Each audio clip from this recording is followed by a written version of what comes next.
पति पत्नी में से अगर एक भी अगर चले जाता है, एक भी अगर परमात्मा के धाम चले गया, तो फिर दोनों में से जो भी एक रहेगा मृत्यु लोक में, और वो अगर दान कर रहा है, वो व्रत कर रहा है, वो एकादशी कर रहा है, वो प्रदोष कर रहा है, वो पूजन कर रहा है, वो अनुष्ठान कर रहा है, वो कोई पुण्य कर रहा है, वो ब्राह्मण भोजन करा रहा है, वो सत्कर्म कर रहा है, तो उसका आधा हिस्सा उसके खाते में चले जाएगा, जो गया उसके खाते।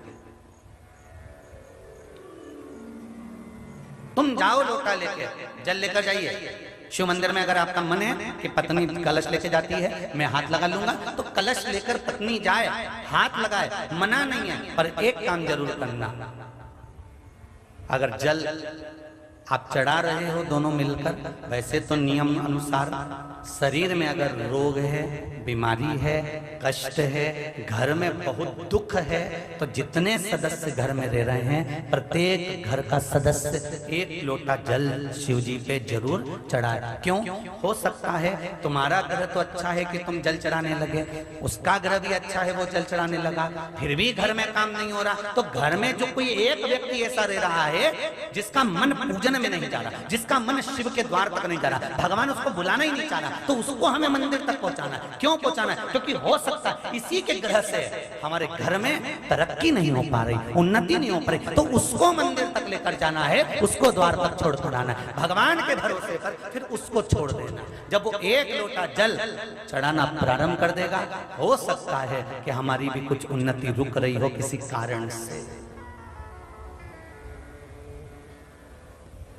भक्त कहता है, विष्णु पुराण प्रथम अध्याय, भक्त कहता है भगवान नारायण से, मैं तुम्हारे मंदिर में 56 भोग लगाऊंगा, बस थोड़ा धन आ जाए, प्रभु लक्ष्मी दे दीजिए, मैं 56 भोग लगाऊंगा। भगवान विष्णु ने तुरंत लक्ष्मी जी से कहा, इसको लक्ष्मी दे दो, धन दे दो। लक्ष्मी जी बोली, मेरी भी एक शर्त है, ये शर्त रखकर बैठा है कि भगवान मुझे धन देगा तो मैं 56 भोग लगाऊंगा। लक्ष्मी जी कहती है, शर्त लगाकर मैं भी बैठी हूं, ये 56 भोग लगाएगा तब मैं लक्ष्मी दूंगी। मैं भी शर्त लगा, तुमने संकल्प ले लिया कि मैं पशुपति व्रत जब करूंगी, जब मेरा यह काम होगा, मेरे पास में थोड़ा सा धन आएगा तब मैं कम। भगवान इंतजार में बैठा है, धन का व्यवस्था मत करना, तू व्रत तो उठा, एक बार चालू तो कर, मेरे मंदिर तक तो आ, फिर व्यवस्था करना मेरी जवाबदारी है, सारे रास्ते खोलना चालू कर दूंगा, तू आ तो उसकी चौखट तक जा ही नहीं रहा, तो उसके दरवाजे तक जा ही नहीं रहा। घर की अम्मा जा रही है, घर के बहू जा रही, पर तू तो सुबह आराम से 9, 10, 11, 12 बजे तो उठे, मुंगेरी लाल के हसीन सपने, उठ के फिर नहाए धोए न फिर जाए और जा जाके सारे पंडितों को पत्रिका दिखाता फिरे। समय अच्छा चल रहा है, देखो पंडित जी थोड़ा, सारे महाराजों को पत्रिका दिखाया, यानी भोपाल ने, इंदौर ने, कहीं न कहीं ना जाने जहां जहां मालूम पड़े वहां वहां पहुंच गया, कि केवल कोई ऐसा चमत्कार हो जाए कि कहीं का महाराज मिले और ऐसी फुड़की घुमा के ऐसी बबूती फेंके, हंडा निकल के बाहर आ जाए। तो ऐसा महाराज मिले तो हमको भी बताओ, आश्रम बनाना है दादा, कुबेरेश्वर बाबा का ये धाम बनाना, ऐसा कहीं का महाराज मिले ना फुड़की घुमा के ना हंडा निकाल।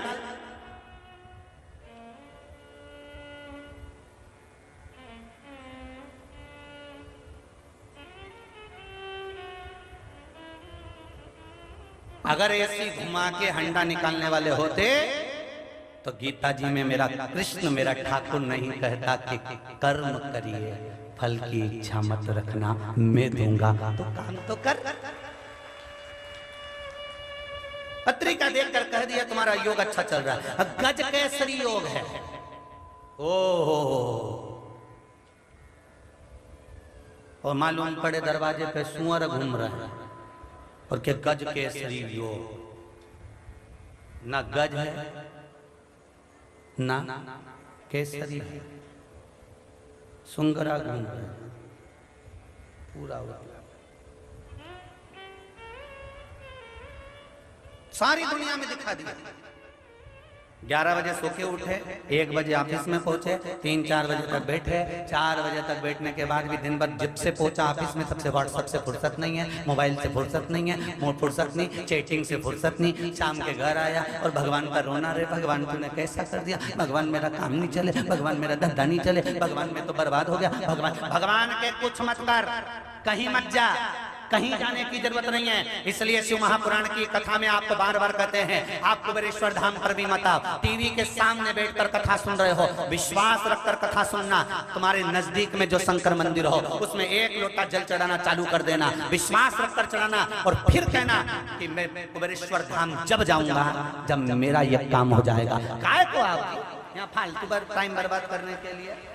कौन ने कहा तुमसे कि कुबेरेश्वर धाम पर आओ? तुम्हारा काम अभी भी तुमसे कर रहे हैं कि तुम यहाँ से जाते जाते बाबा से कहकर जाना कि बाबा मैंने सुना है कि तू 3 महीने में वापस बुलाता है, अगर तूने मुझे बुलाना है तो ये काम कर दीजिए, 6 जुलाई से कथा होने वाली है, उससे पहले मेरा काम कर देना, तो मैं तो कथा में पहुंच जाऊंगी। तब तो बात तो काय कौन ने कहा तुम अपना टाइम बर्बाद करो? इनंग उनंग बैठते हैं, धूप में पड़े रहो, आधे इधर बड़े मत चढ़े ऊपर मुंडेर पे, कोई छतरी में बैठा है, कोई धूप में बैठा है, क्या समय बर्बाद करो? भगवान से निवेदन करो, तुम्हारे गांव में, तुम्हारे नजदीक में, तुम्हारे मोहल्ले में, तुम्हारे आसपास में जहां शिव मंदिर हो वहां पर 1 लोटा जल चढ़ाना चालू कर दो।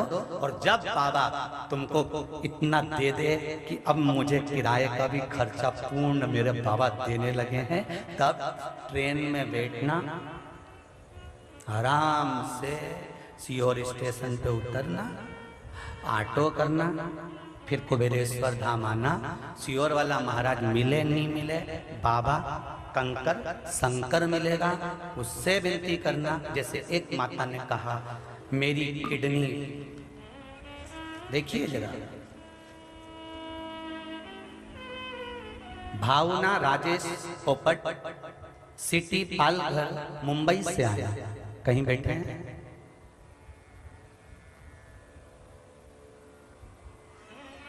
पालघर मुंबई से कहीं बैठे हो तो हाथ हिलाइएगा।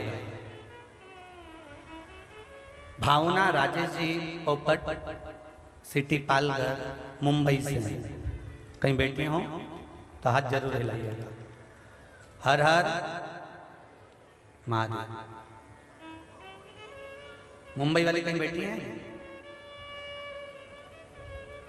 बाहर वाले पंडाल में भी कहीं पर बैठे हो तो स्मरण करिएगा। आपने लिखा है शिव कृपा से मेरी डैमेज, और जिस जगह पे लिखा उन्होंने पीले कलर की शाही से लाइन भी खींच दी है, देखिए पीले कलर की शाही से लाइन भी खींच दी कि बाबा ने मेरे पर क्या कृपा करी। शिव कृपा से मेरी डैमेज किडनी ठीक हो गई और दामाद को जॉब भी मिल गई अच्छे पैकेज का। आपको बहुत बहुत धन्यवाद।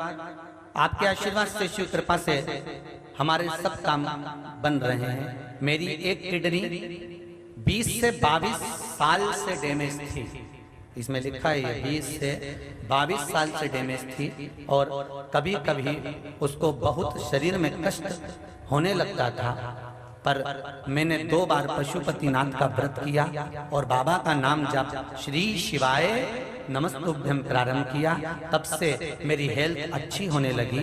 एक बार जब मैं रूटीन चेकअप कराने के लिए डॉक्टर के पास गई और सोनोग्राफी की तो डॉक्टर ने बताया अब तुम्हारी दोनों किडनी अच्छे तरह से वर्क करना प्रारंभ कर दी है, काम करना चालू कर दी है, अब दवाइयां मत लेना, तुम्हारी किडनी अब ठीक हो गई है। उसने पीछे एक बात लिखी है,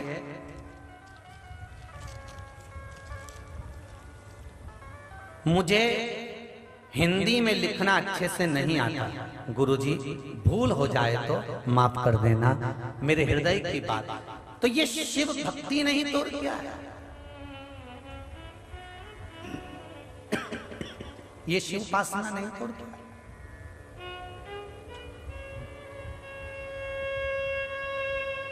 मैं जिन्होंने पत्र लिखा मैं इनसे पूछना चाहूंगा, आप पहले कभी कुबेरेश्वर आए? नहीं आए होंगे, टीवी पर कथा सुनी होगी, पर विश्वास जब हृदय में जागरूक हो गया तब बाबा ने ठीक करा, तब कुबेरेश्वर धाम आए। आओ कुबेरेश्वर की पावन धरा के लिए किसी को मना नहीं है कि आप मत आओ। यहाँ कंकर शंकर है, उससे निवेदन करो, 108 बार श्री शिवाय नमस्तुभ्यम का जाप करो, उससे दिल लगाकर विनती कर कर फिर जाओ।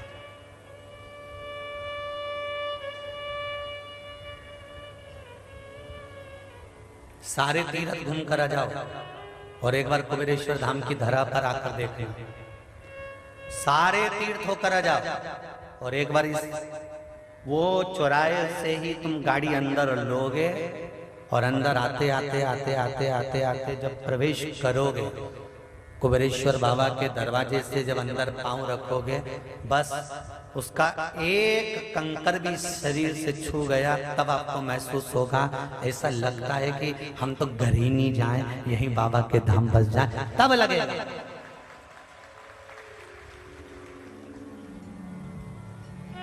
भीतर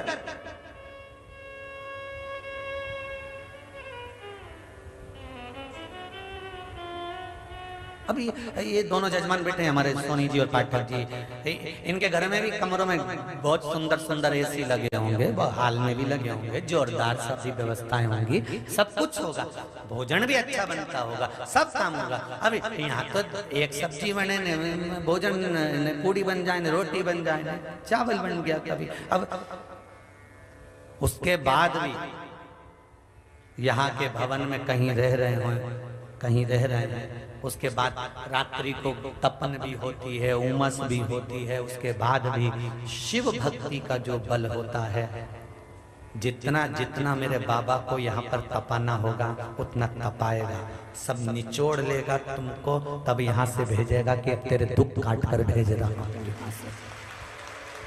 दुख काटे हैं तब भेज रहा हूँ।